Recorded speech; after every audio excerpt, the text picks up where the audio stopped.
What is real money? It's a simple question, but honestly, the answer is very important. Real money isn't just a piece of paper, and it's not just a number on a screen either. Real money must have value all by itself. Think about it like this for a moment. A farmer can trade a chicken for some shoes. The chicken has value, the shoes have value. This is what we call barter. But carrying chickens around is hard. People needed something better. They needed something small, easy to carry, and valuable everywhere. That's where true money comes in. It holds its value over a really long time. First, it must be a medium of exchange. This means people everywhere accept it for goods and services. You can buy bread with it, you can sell a car for it. Second, it must be a unit of account. This means you can use it to measure the value of things. The story of gold and silver is honestly the story of human civilization. It stretches back over 5,000 years. Long before countries or central banks, people knew these metals were special. The ancient Egyptians loved gold. They called it the flesh of the gods. They buried pharaohs in golden tombs. Gold was a symbol of power. Gold was a symbol of beauty. Gold was a symbol of eternity. It wasn't just decoration. It was used in trade across the ancient world. People instinctively trusted it. They knew it was rare, they knew it was beautiful, and they knew it would last forever. This trust was built over centuries. The first official coins were made around 600 BC, in a kingdom called Lydia, modern-day Turkey. Those early coins were electrum, a natural mix of gold and silver. It was a revolution. Instead of weighing chunks of metal, people used standardized coins. Trade became easier and faster. The idea spread quickly. The ancient Greeks built vast systems of coinage. The Romans built vast systems of coinage. So if gold worked so well and silver worked so well, why did we start using paper money?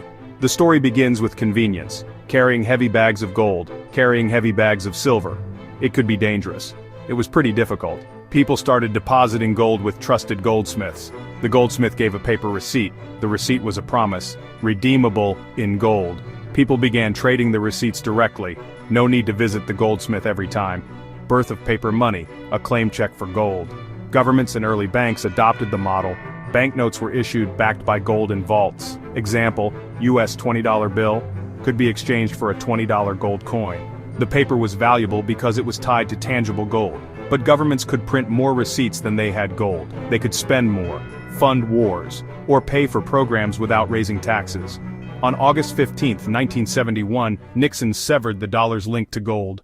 The difference between fiat paper money and gold and silver is like the difference between a photograph of a meal and the meal itself.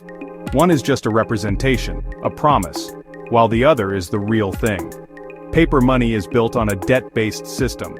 Every time a central bank creates a new dollar or euro, it's basically making a form of IOU. It shows up as a liability on their balance sheet. The whole thing is a mountain of promises stacked on more promises. Its value depends entirely on people's confidence in the government, and not creating too much of it. If that confidence fades, the value can disappear. Gold and silver are assets. They're not anyone's liability. A gold coin in your hand isn't some politician's or banker's promise. There's no counterparty risk. Its value doesn't depend on someone else keeping their word. Value comes from physical properties. Rarity, durability, thousands of years of history is money. You can't just print more of it, you can't create it with a few keystrokes on a computer. History, honestly, is just packed with examples of what happens when governments abandon real money. These aren't just stories from way back, they're powerful warnings for us today. One of the most famous examples is the Weimar Republic in Germany in the early 1920s. To pay for war debts, the government started printing massive amounts of paper money. The result? Hyperinflation. Prices just spiraled out of control. At one point, a loaf of bread cost billions of marks. People's life savings held in paper money were wiped out completely, but those who held gold and silver, they preserved their wealth. They could actually trade a single gold coin for a house. And this isn't just some isolated event, it's happened again and again all over the world. In the late 2000s, Zimbabwe went through one of the worst cases of hyperinflation in modern history. The government printed so much money that they eventually issued a $100 trillion bill. Even then, it wasn't enough to buy a bus ticket. In the last decade, the currency of Venezuela, the bolivar, has collapsed. The government printed money to cover its spending, leading to hyperinflation that's destroyed the economy. Gold has become a lifeline for many Venezuelans. They use small flakes of gold to buy food. These historical and modern examples all teach us the same lesson. Gold and silver have never gone to zero, they've never become worthless. For 5,000 years they've acted as the ultimate form of financial insurance.